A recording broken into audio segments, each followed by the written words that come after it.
سلام به همراهان حاشیه ورزشی. با آخرین حواشی ورزش ایران و جهان همراه شما هستیم. رونمایی مسیر کشتی آزاد آمریکا برای المپیک. مسابقات انتخابی تیم ملی کشتی آزاد آمریکا طی روزهای 19 و 20 آوریل در سال 2024 برگزار خواهد شد و کشتیگیران مطرح همچون دیوید تیلور و جردن باروز حضور دارند.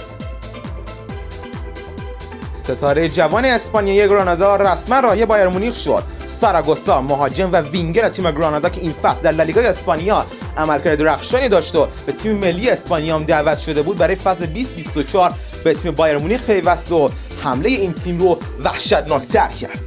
سورپرایزی بزرگ برای تیم ملی کشتی آزاد. منصور برزگر معروف به مولانای کشتی در آستانه حضور در کادر فنی تیم ملی کشتی پس از استعفای پژمان درستکار از هدایت سرمربیگری تیم ملی کشتی آزاد، محسن کاوه به عنوان سرمربی انتخاب شد.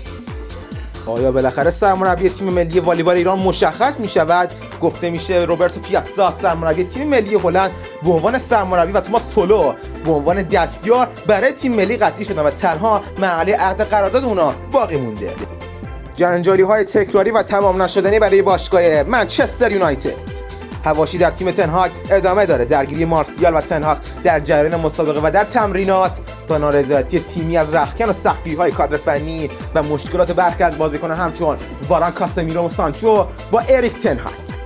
مارک-آندره تر اشتگن حداقل تا پایان سال میلادی دور از میدان فوتبال. مارک-آندره تر اشتگن سنگربال آلمانی بارسلونا در صفحه توییتر خود خبر از عمل جراحی داد و احتمال داره تا پایان سال میلادی برای بارسلونا بازی نکنه و سنگربان دوم این تیم اریک پنیا در چارچوب دروازه قرار بگیره. بارسا هم از اطمینان به پنیا گفته و خبری از خرید گلر انگار نیست.